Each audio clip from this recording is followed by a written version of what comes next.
मैं रघु विश्वकर्मा।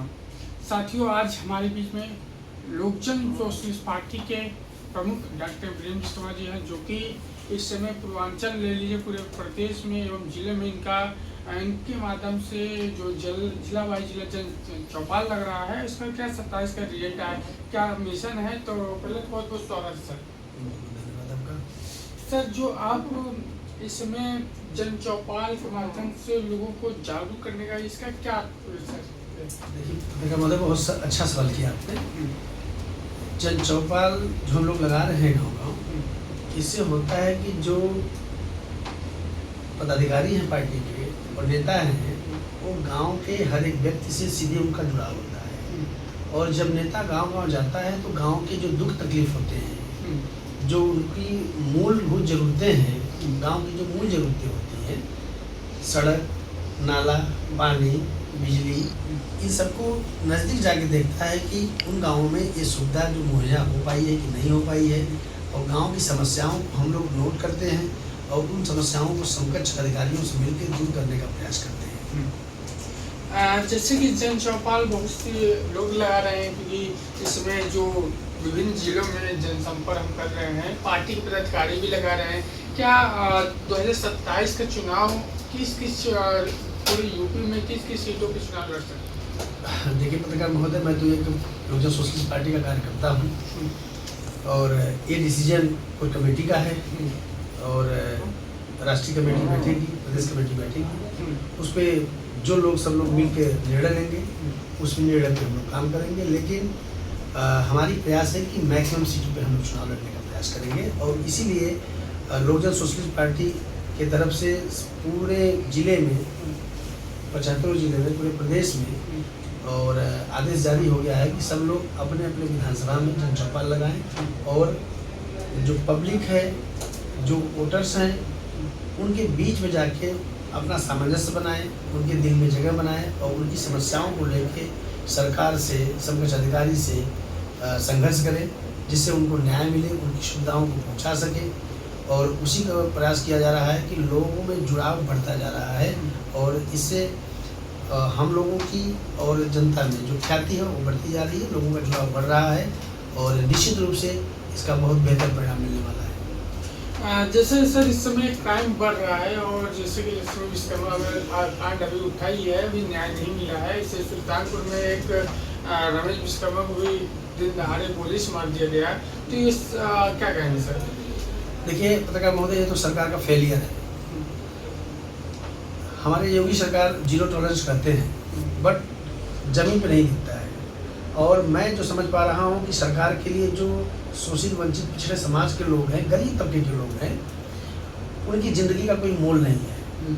अदरवाइज ऐसा हो नहीं पाता। अगर सरकार चाह जाए तो कभी भी इस तरह की घटनाएं ना हो। और जो गरीब तबके के लोग होते हैं, शोषित वंचित उपेक्षित समाज के लोग हैं, एक कितनों हम लोग एक FIR दर्ज कराने के लिए किसी भी थाने में FIR दर्ज कराना हो तो हम लोगों को हज़ारों की संख्या में इकट्ठा होना पड़ता है, संघर्ष करना पड़ता है, तो एक मुकदमा दर्ज होता है। तो इसलिए गरीब तबके के लोगों के लिए न्याय पाना बहुत ही दुर्लभ हो गया है। इसके लिए सर क्या रणनीति अपनाना चाहिए, जिससे आज का जो प्रदेश का युवा है, सबसे बड़ी बात तो युवाओं के साथ ठगी हो रहा है और अग्निवीर जैसी भर्तियाँ 4 साल की हो जा रही है, क्या कहेंगे सर? देखिए इसके लिए सरकार जिम्मेदार है। सरकार को जो संविदा की नौकरी देती है, जो ठेकेदारों को धनुगाही का व्यवस्था दे रहा है, जितनी भी पत्रकार महोदय संविदा की नौकरियां होती हैं उसमें धनुगाही होती है। हम तो समझते हैं कि जितना पैसा दिया जाता है उतना पैसा वो कमा भी नहीं पाते हैं। इसलिए जो हमारा युवा बेरोजगारी से दौर में दौड़ रहा है, तो पूरे उत्तर प्रदेश की बात कर लीजिए, पूरे भारत की बात कर लीजिए। हम लोग उत्तर प्रदेश से आते हैं, इसलिए खासतौर से उत्तर प्रदेश की बात करते हैं। उत्तर प्रदेश के जो युवा हैं वो अपने आप को ठगा हुआ महसूस कर रहे हैं सरकार से, क्योंकि देखिए रोजगार है ही नहीं है। युवा लोग पढ़ के पकौड़ी तलने का काम कर रहे हैं, समोसा बेचने का काम कर रहे हैं, कपड़ा धोने का काम कर रहे हैं और अच्छे डिग्री होल्डर कहीं जाके प्यून की नौकरी कर रहे हैं। तो शिक्षा संविधान जो हमारा है वो सबको एक समान जगह देता है, एक समानता देता है कि सब लोग एक समान के हक अधिकार के योग्य हैं। और बट संविधान को दरकिनार करके सारा कार्यक्रम किया जा रहा है और एक तरह से सरकार संविधान के खिलाफ काम कर रही है। और वही प्रयास हम लोग कर रहे हैं कि लोक जन सोशलिस्ट पार्टी सरकार में आती है, अगर जनता चुनती है तो पूर्णतया 100% संविधान को लागू किया जाए, जिसमें आपको पता होगा कि जो संविधान के आर्टिकल्स 140, 141, 142, तो ये जो जगह दिया गया है, और बाबा भीमराव अम्बेडकर साहब ने पहले पिछड़ों के लिए 140 का आर्टिकल लिखा, उसमें जो पिछड़े एकदम पिछड़े होते जा रहे हैं उनके लिए उत्थान के लिए जगह बनाया गया कि उसमें एक आयोग बनेगा, वो आयोग देखेगा कि कौन पिछड़ा है उसको आगे किया जाए। वैसे ही हमारे जो दलित भाई हैं, हमारे जो एसटी हैं, उन सबके लिए भी जगह बनाया गया है। तो अगर ये संविधान लागू हो जाए तो कोई पिछड़ा नहीं रह जाएगा। संविधान लागू होने से फ़ायदा ये होगा कि जो समाज ज़्यादा आगे बढ़ गया है उनको रोक के जो नीचे हैं, पीछे छूट गए हैं, उनको सरकार आगे बढ़ाने का कार्य करेगी। जैसे सर पीडीए के लिए तो नेता उभरे हैं, एक तो एलएसपी प्रमुख आप और दूसरे सपा प्रमुख अखिलेश यादव जी, तो सर क्या कहेंगे, पूर्वांचल में पीडीए के लेके चल रहे हैं और पीडीए के लेके चल रहे हैं, तो क्या कहेंगे सर? देखिए, मानी जी भी काम कर रहे हैं पीडीए के लिए, हम लोग भी काम कर रहे हैं। तो जो समाज उपेक्षित है, जिनका हक अधिकार नहीं मिल रहा है, उनको हम लोग उनके उत्थान के लिए काम कर रहे हैं, उनके विकास के लिए संघर्ष कर रहे हैं। क्योंकि हम लोगों का मानना है कि पिछड़ा और दलित अल्पसंख्यक जो समाज के लोग हैं, जो शोषित वंचित उपेक्षित समाज के लोग हैं, जो विकास की मुख्य धारा में नहीं जुड़ पाए हैं, उनको उठाने का काम कर रहे हैं। और माननीय अखिलेश जी की बात जो आप देखी है, तो वो भी अपने स्तर से काम कर रहे हैं, हम लोग भी अपने स्तर से काम कर रहे हैं। लेकिन पीडीए की नारा तो हम लोग लगाते हैं, बट पीडीए के लिए काम कहाँ कर पा रहे हैं? अगर पीडीए के लिए काम करना चाहिए ना। और एक चीज़ आपको स्पष्ट कर दें कि लोक जन सोशलिस्ट पार्टी में परिवारवाद नहीं चलेगा। ये लोक जन सोशलिस्ट पार्टी संकल्पित है कि जो किसी भी समाज का होगा, अगर योग्य है, अगर आगे बढ़ना चाहता है, काम करना चाहता है, तो उसकी काम की जो कार्यशैली को देख के उनको आगे बढ़ाने का कार्य किया जाएगा।